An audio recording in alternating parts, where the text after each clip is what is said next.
হাসপাতাল মানুষের চিকিৎসা সেবা দেওয়ার কথা, সে হাসপাতাল আজ নিজেই আইসিইউতে চলে গেছে। মাননীয় স্পিকার, শেরপুর সদরের চরাঞ্চলের অধিকাংশ রাস্তাই বর্তমানে কাঁচা।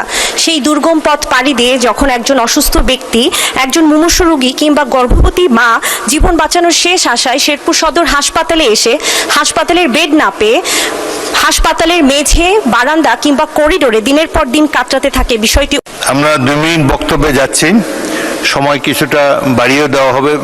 আজকে বক্তা সংখ্যা হয়তো কিছুটা বাড়বে। এখন বক্তব্য রাখার জন্য আমি আমন্ত্রণ জানাচ্ছি সানসিলা জেব্রিন, মহিলা আসন 15। ধন্যবাদ মাননীয় স্পিকার। আমি 71 বিধিতে জরুরি জনগুরুত্বপূর্ণ বিষয়ে মাননীয় স্বাস্থ্যমন্ত্রীর বিশেষ দৃষ্টি আকর্ষণ করছি। আজ আমি সীমান্ত কন্যা শেরপুর জেলার প্রায় 17 লক্ষ মানুষের একমাত্র ভরসাস্থল শেরপুর সদর হাসপাতালের করুণ বাস্তবতার চিত্র তুলে ধরতে দাঁড়িয়েছি এই মহান জাতীয় সংসদে। যে হাসপাতাল মানুষের চিকিৎসা সেবা দেওয়ার কথা, সে হাসপাতাল আজ নিজেই আইসিইউতে চলে গেছে। মাননীয় স্পিকার, শেরপুর সদরের চরাঞ্চলের অধিকাংশ রাস্তাই বর্তমানে কাঁচা। সেই দুর্গম পথ পাড়ি দিয়ে যখন একজন অসুস্থ ব্যক্তি, একজন মুমূর্ষু রোগী কিংবা গর্ভবতী মা জীবন বাঁচানোর শেষ আশায় শেরপুর সদর হাসপাতালে এসে হাসপাতালের বেড না পেয়ে হাসপাতালের মেঝে, বারান্দা কিংবা করিডোরে দিনের পর দিন কাটাতে থাকে, বিষয়টি অত্যন্ত হৃদয় বিদারক। যেখানে সিনিয়র কনসালটেন্টের 10টির মধ্যে 10টি পদ শূন্য, সেখানে প্রতিদিন 700 রোগীর চাপ সামলাতেই হিমশিম খায় চিকিৎসক, নার্স, পরিচ্ছন্নতা কর্মী, নিরাপত্তা কর্মী। এখানে অ্যাম্বুলেন্স রয়েছে কিন্তু চালক নেই, 9তলা ভবন রয়েছে কিন্তু রোগীদের জন্য পর্যাপ্ত লিফট নেই। করোনাকালীন সময় শেরপুর সদর হাসপাতালে প্রায় 11 কোটি টাকা ব্যয়ে একটি আইসিইউ সিসিইউ ইউনিট নির্মাণ করা হয়েছিল, কিন্তু প্রয়োজনীয় জনবলের অভাবে বর্তমান শেরপুর সদর হাসপাতালের এই ইউনিটগুলো অকেজো হয়ে পড়ে আছে। দীর্ঘদিন তালাবদ্ধ থাকায় ইউনিটটি এখন মাদক সেবীদের আড্ডাখানায় পরিণত হয়েছে। এমনকি গুরুত্বপূর্ণ চিকিৎসা যন্ত্রপাতিও চুরি হয়ে যাচ্ছে। দালাল, চোর, ছিনতাইকারী ও মাদক সেবীদের অভয়ারণ্যে পরিণত হয়েছে হাসপাতালের একটি অংশ। পাশেই ময়লার ডাস্টবিনের দুর্গন্ধ যেন সুস্থ মানুষকে অসুস্থ করে তুলছে। 2018 সালের পর থেকে এই সদর হাসপাতালে স্বাস্থ্য বিভাগের কোনো স্টাফ আর নিয়োগ দেওয়া হয়নি। গত 8 বছরে 6 বারের মতো নিয়োগ পরীক্ষার তারিখ দেওয়া হলেও কোনো এক অদৃশ্য শক্তির কারণে পরীক্ষাটি বারবার পিছিয়ে যায়। মাননীয় স্পিকার, এই মহান জাতীয় সংসদে মাননীয় স্বাস্থ্যমন্ত্রীর দৃষ্টি আকর্ষণ করে বলতে চাই, অবহেলিত আমার ছেলের মতো অসংখ্য শহীদের রক্ত ও বীর সন্তানের অঙ্গহানির আর্তনাদে ভাসছে এই জাতীয় সংসদ। মাননীয় সদস্য রোকেয়া বেগম, মহিলা আসন 45। আপনার সময় 5 মিনিট। মাননীয় স্পিকার, আপনাকে ধন্যবাদ। মাননীয় স্পিকার, 5ই আগস্ট আমার ছোট্ট জাবির ইব্রাহিম গুলিবিদ্ধ হয় এবং অতিরিক্ত রক্তক্ষরণে শাহাদত বরণ করে। মাননীয় স্পিকার, আমি যখন ওকে দেখছিলাম তখন দেখছিলাম ও সাদা ফ্যাকাশে হয়ে গিয়েছে। একটা ফোঁটা বিন্দু রক্ত ওর ভিতরে ছিল না, পুরোটা রক্ত এই জমিনে পড়ে গিয়েছে। মাননীয় স্পিকার, আমার ছেলের মতো অসংখ্য শহীদের রক্ত ও বীর সন্তানের অঙ্গহানির আর্তনাদে ভাসছে এই জাতীয় সংসদ। দীর্ঘ 17 বছর পর নানা জুলুম নির্যাতনের পর এই রক্তস্নাত জাতীয় সংসদে আবারও অধিবেশন চলছে বাজেট আলোচনা, যা কিনা জুলাই না আসলে সম্ভব হতো না। মাননীয় স্পিকার, আমি মাননীয় অর্থমন্ত্রীকে ধন্যবাদ জানাতে চাই। 2026-27 সালের বাজেটে জুলাই শহীদ পরিবারগুলোর জন্য মাসিক ভাতা, আহত যোদ্ধাদের জন্য শ্রেণীভিত্তিক ভাতা এবং আবাসন সহায়তার জন্য 300 কোটি টাকার বরাদ্দ রাখা হয়েছে। মাননীয় স্পিকার, একজন বাবা অথবা মা সকল সুযোগ সুবিধার ঊর্ধ্বে যেটা চায় সেটা হলো তার সন্তানের হত্যার বিচার। দৃশ্যমান বিচার ছাড়া কোনোভাবেই ফেসিবাদী ব্যবস্থার বিলুপ্তি সম্ভব নয়।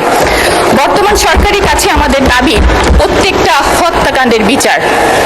মাননীয় স্পিকার, 2026-এর 21শে জুনের প্রশ্নোত্তরে মাননীয় আইনমন্ত্রী বলেছেন, 24শে জুলাই সংঘটিত মানবতা বিরোধী অপরাধে আন্তর্জাতিক অপরাধ ট্রাইব্যুনাল মামলা করা হয়েছে 80টি, তার মধ্যে 7টি মামলার রায় ঘোষণা হয়েছে, 22টি সাক্ষ্য গ্রহণ করা হয়েছে এবং 51টি তদন্তাধীন রয়েছে। প্রায় 2 বছরে 7টি মামলা রায় হয়েছে। এ থেকে বোঝা যায় মামলা কতটা ধীর রয়ে চলছে। মাননীয় স্পিকার, এই মামলাগুলোর আসামির সংখ্যা 463 জন, এই গ্রেফতারকৃত হয়েছে 174 জন এবং এখনো পলাতক রয়েছে 288 জন। মাননীয় স্পিকার, 288 জন পলাতক রয়েছে, এদের গ্রেফতারের অগ্রগতি কি? মাননীয় স্পিকার, আমি আপনার মাধ্যমে মাননীয় আইনমন্ত্রীর কাছে দাবি জানাচ্ছি, প্রতি সেশনে শহীদ সন্তানের বিচারিক কাজের আপডেট জানিয়ে আমাদের বাবা মাদেরকে আশ্বস্ত করবেন। মাননীয় স্পিকার, জুলাই বিপ্লব শহীদের সংখ্যা 1000-এরও বেশি ছিল, কিন্তু আমরা এ পর্যন্ত গেজেটভুক্ত করতে পেরেছি মাত্র 834 জনের। বাকি 50 জন শহীদের তালিকা এখনো পর্যন্ত তালিকাভুক্ত হতে পারেনি। সুষ্ঠু তদন্ত সাপেক্ষে আহত জুলাই যোদ্ধা ও শহীদের গেজেটভুক্তিকরণে প্রয়োজনীয় বরাদ্দ রাখা হোক। মাননীয় স্পিকার, ভূভ্রান্তিতে রয়েছে জুলাই আন্দোলনের অঙ্গ হারানো বীর যোদ্ধারা, তাদের সঠিক ক্যাটাগরি হচ্ছে না, ঠিকমতো সেবা পাচ্ছে না। একজন আহত যোদ্ধা যারা আন্দোলনে হাত চলে গিয়েছে, সে কিভাবে গ ক্যাটাগরিতে থাকতে পারে? মাননীয় স্পিকার, এ ব্যাপারে আমি আপনার সুষ্ঠু তদন্তের দাবি রাখছি। মাননীয় স্পিকার, 844 জন শহীদ এবং 14,407 জন আহত যোদ্ধা স্বীকৃত।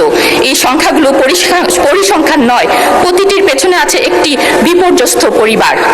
এই পরিবারগুলোর পাশে শুরু থেকে যে প্রতিষ্ঠানটি দাঁড়িয়েছে সেটি হলো জুলাই শহীদ স্মৃতি ফাউন্ডেশন। আর্থিক সহায়তা, চিকিৎসা, পুনর্বাসন, মানসিক স্বাস্থ্যসেবা, স্মৃতি সংরক্ষণ সবকিছু এক ছাদের নিচে। এই পর্যন্ত 831টি শহীদ পরিবার এবং 6,127 জন আহত যোদ্ধাকে নিয়ে 120 কোটি টাকা সহায়তা দেওয়া হয়েছে সম্পূর্ণ স্বচ্ছতার সাথে, যা তাদের একনাবিল সিএ ফার্ম অডিট রিপোর্টে প্রমাণিত রয়েছে। কিন্তু মাননীয় স্পিকার, গত 3 মাসে এই ফাউন্ডেশনটি কর্মীরা বেতন পাননি, ঈদ বোনাস পাননি। যারা নিজের বেতনের টাকা থেকে আহত শহীদ পরিবারকে সাহায্য করেছেন তারা আজ নিজেরাই সংকটে। মাননীয় স্পিকার, আমি সংসদে 3টি সুনির্দিষ্ট দাবি জানাচ্ছি এই প্রতিষ্ঠানটির জন্য। আর্থিক কোডের মাধ্যমে এই প্রতিষ্ঠানটিকে প্রয়োজনীয় বরাদ্দ দেওয়া হোক। অবশিষ্ট শহীদ পরিবার ও আহত যোদ্ধার জন্য সরকার প্রতিশ্রুত অবশিষ্ট 263 কোটি টাকা বরাদ্দ দেওয়া হোক। মুক্তিযুদ্ধ বিষয়ক মন্ত্রণালয় অথবা সমাজতন্ত্র মন্ত্রণালয় এই ফাউন্ডেশনটিকে আনুষ্ঠানিক সহযোগী প্রতিষ্ঠান হিসাবে স্বীকৃতি দিক, কারণ এই ফাউন্ডেশনের কাছে আছে স্বচ্ছতা, অভিজ্ঞতা, ওয়ান স্টপ সক্ষমতা এবং সবচেয়ে বড় কথা মানুষের বিশ্বাস। মাননীয় স্পিকার, আমাকে একটু সময় দেবেন 2 মিনিট। জুলাই সদস্য, আপনাকে 2 মিনিট বাড়িয়ে দেওয়া হলো, 2 মিনিটে শেষ করবেন। ধন্যবাদ মাননীয় স্পিকার। জুলাইকে মুছে ফেলতে পলাতক ফ্যাসিস্টের বাহিনী বাস্তবে ও সামাজিক মিডিয়াগুলোতে অতিমাত্রায় তৎপর। বিভিন্ন জায়গায় জুলাই যোদ্ধাদের উপর নির্যাতন, হুমকি, স্মৃতিস্তম্ভ পুড়িয়ে ফেলার মতো ন্যাক্কারজনক ঘটনা ঘটছে। জুলাই যোদ্ধাদের আইনি সুরক্ষা দেওয়া হলেও রাজনৈতিক সুরক্ষা দেওয়া হয়নি। এ ব্যাপারে মাননীয় আইনমন্ত্রীর কাছে একটি সুস্পষ্ট নির্দেশনা চাচ্ছি। মাননীয় স্পিকার, জুলাইকে বাঁচাতে হলে জুলাই বিপ্লবের ইতিহাস, আহত যোদ্ধাদের কথা এবং শহীদের স্মৃতি সংরক্ষণের জন্য জাতীয় ও স্থানীয় পর্যায়ে জুলাই স্মৃতিসৌধ, জুলাই জাদুঘর, গবেষণা কেন্দ্র এবং ডিজিটাল আর্কাইভ প্রতিষ্ঠার জন্য বাজেট বরাদ্দ রাখার জন্য অনুরোধ জানাচ্ছি, যাতে আগামী প্রজন্ম সত্য ইতিহাস জানতে পারে।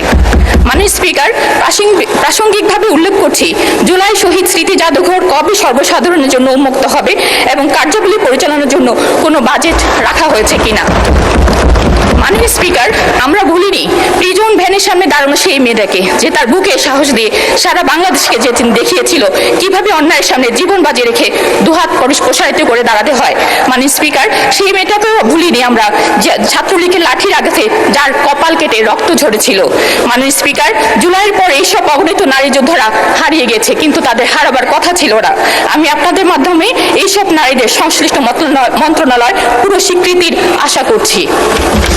মাননীয় স্পিকার, আহত পঙ্গু ব্যক্তিদের জন্য আজীবন চিকিৎসা, ফিজিওথেরাপি, মানসিক স্বাস্থ্য সেবার বরাদ্দ রাখা প্রয়োজন মনে করছি। মাননীয় স্পিকার, একটি পরিবার কর্মক্ষম মানুষটি যখন হারিয়ে যায়, সেই পরিবারের সন্তানদের শিক্ষার উপর আঘাত হানে। শহীদ ও আহত পরিবারগুলির জন্য স্কুল, কলেজ, মাদ্রাসা ও বিশ্ববিদ্যালয়গুলোতে আর্থিক প্রণোদনা দিলে তারা ঝরে না গিয়ে সম্পদে পরিণত হতে পারত। মাননীয় স্পিকার, মাননীয় অর্থমন্ত্রী বাজেট বক্তৃতা 3 নম্বর অনুচ্ছেদে উল্লেখ করেন, আমরা যে জুলাই জাতীয় সনদ স্বাক্ষর করেছি তা অক্ষরে অক্ষরে বাস্তবায়ন বাস্তবায়ন করার ঘোষণাও ইতিমধ্যে মাননীয় প্রধানমন্ত্রী জাতির সামনে এনেছেন। যে জুলাই না আসলে আজকের এই সংসদেরই অস্তিত্ব ছিল না, সেই জুলাইকে নিয়ে জুলাই সনদ এখনো বাস্তবায়ন হয়নি। মাননীয় স্পিকার, আমি আপনার মাধ্যমে জুলাই সনদ বাস্তবায়নের আবেদন রাখছি। মাননীয় স্পিকার, সরকারি দল তার নির্বাচনী ইস্তেহারে থাকা সুশাসনের সঠিক প্রয়োগ করে জুলাই সনদের পাশাপাশি বাজেটকে অক্ষরে যেদিন সংসদের প্রয়োজন ফুরিয়ে যাবে, যেদিন মনে হবে এই সংসদে আর কথা বলে লাভ নাই, সেদিন সেই সংসদে খোতা হাফিজ বলে আমরা বেরিয়ে আসবো। যাদের নিজেদের কর্মীদের সম্পর্কে নিজেদেরই কোনো দায় এবং দরদ থাকে না, 20 কোটি মানুষের জন্য তাদেরকে দায় এবং দরদ থাকবে। জেলায় জেলায় প্রশাসক বসিয়ে দেওয়া, এমনকি খেলার মাঠটা পর্যন্ত তারা দলমুক্ত রাখতে পারলেন না। হয় আপনারা বিচার নিশ্চিত করুন, না হয় আপনারা যাওয়ার রাস্তা খুঁজে বের করুন। আপনাদের একজন সিনিয়র নেতা ঘোষণা করে দিয়েছেন নির্মূল করবেন। অতীতে যারা নির্মূল করার ঘোষণা দিয়েছিলেন তারা নিজেরাই আজকে নির্মূল হয়ে গেছে। বাংলাদেশের দিকে কাউকে লাল চোখ দিয়ে তাকাতে দেব না ইনশাআল্লাহ। কোন কালো হাত বাড়ালে সেই হাত গুড়িয়ে দেওয়া হবে। দীর্ঘ 17.5 বছরের ফ্যাসিবাদী শাসনের জাতাকলে পৃষ্ঠ এই জাতিকে আল্লাহ তাআলা আমাদের ছাত্র, শ্রমিক, যুব জনতার আন্দোলনের মধ্য দিয়ে মাত্র 2টি বছর আগে আমাদেরকে মুক্তি দিয়েছিলেন। সেই সময়ে যে দলটি আমাদের মতোই মজলুম ছিল, নির্যাতিত ছিল, আজকে তারা ক্ষমতায় আছে। তারা তখন প্রত্যেকটি হত্যাকাণ্ডের বিচার দাবি করেছিল। নির্বাচনের সময় তারা বলেছিলেন তারা নির্বাচিত হলে ফ্যাসিবাদের হাতে যতগুলা খুন হয়েছে, গুম হয়েছে, নির্যাতন হয়েছে, সবগুলার বিচার তারা করবে। ক্ষমতায় বসার পর এখন তাদের সুর পাল্টে গেছে। বিচার তো তারা করছেই না, বরঞ্চ আপনারা শুনেছেন 4 মাসে 600 জনের অধিক মানুষ নির্মমভাবে বাংলার মাটিতে খুন হয়েছে। আরো দুঃখজনক, এই দলটি নিজেদের হাতে নিজেদের কর্মীদেরকেই খুন করেছে। যাদের নিজেদের কর্মীদের সম্পর্কে নিজেদেরই কোনো দায় এবং দরদ থাকে না, 20 কোটি মানুষের জন্য তাদেরকে দায় এবং দরদ থাকবে, আমরা কোনো লক্ষণ দেখতে পাচ্ছি না। লজ্জার বিষয়, ফ্যাসিবাদ থেকে মুক্ত হওয়ার কথা বলে ঠিক ফ্যাসিবাদের রাজপথ ধরেই তারা এখন হাঁটা শুরু করেছেন। বাংলাদেশ ব্যাংকের গভর্নর, বিভিন্ন ব্যাংকে অযাচিত হস্তক্ষেপ, বিশ্ববিদ্যালয় কলেজগুলা দলীয় অনুগত লোকদেরকে দিয়ে দখল করা, জেলায় জেলায় প্রশাসক বসিয়ে দেওয়া, এমনকি খেলার মাঠটা পর্যন্ত তারা দলমুক্ত রাখতে পারলেন না। এইভাবে তারা আবার কার্যত একদলীয় ফ্যাসিবাদী শাসনের দিকেই আগাচ্ছেন। বন্ধুরা, বাংলাদেশ কিন্তু বারবার বিপ্লবের সাক্ষী। আমরা পরিষ্কার বলে দিচ্ছি, হয় আপনারা বিচার নিশ্চিত করুন, না হয় আপনারা যাওয়ার রাস্তা খুঁজে বের করুন। আপনারা যে পথে হাঁটছেন, সংসদে আমরা প্রত্যেকটি বিষয় সেখানে আমরা প্রতিবাদ করছি। 2/3 কিভাবে পেয়েছেন আপনারাই ভালো জানেন, আর দেশের জনগণও জানে। এবং এই ব্যাপারে কিছু রাজ সাক্ষী ইতিমধ্যে পাওয়া গেছে, আপনাদের দলের ভিতর থেকে পাওয়া গেছে, বিগত সরকারের মধ্য থেকেও পাওয়া গেছে। এই রাস্তায় আমাদের কলিজার টুকরা বিপ্লবের প্রতীক শরীফ ওসমান হাদিকে হত্যা করা হয়েছে। তার বিচারও থামা দেওয়ার চেষ্টা চলছে। এখন পর্যন্ত চার্জশিটটি দেওয়া হয় না। কাকে খুশি করার জন্য, কোন সত্যকে আড়াল করার জন্য এটা করা হচ্ছে, জনগণ জানতে চায়। এই 21 তারিখ, মাত্র 2 দিন আগে গাইবান্ধা ইতিমধ্যেই বলা হয়েছে ছাত্র শিবিরের একজন তরুণ নেতাকে গলাকটে স্পষ্ট দিবালোকে সেই ফেসিবাদী কায়দায় হত্যা করা হয়েছে। হ্যাঁ, হত্যা করে মানুষকে দুনিয়া থেকে বিদায় দেওয়া যাবে, কিন্তু কোনো আদর্শকে খুন করা যাবে না।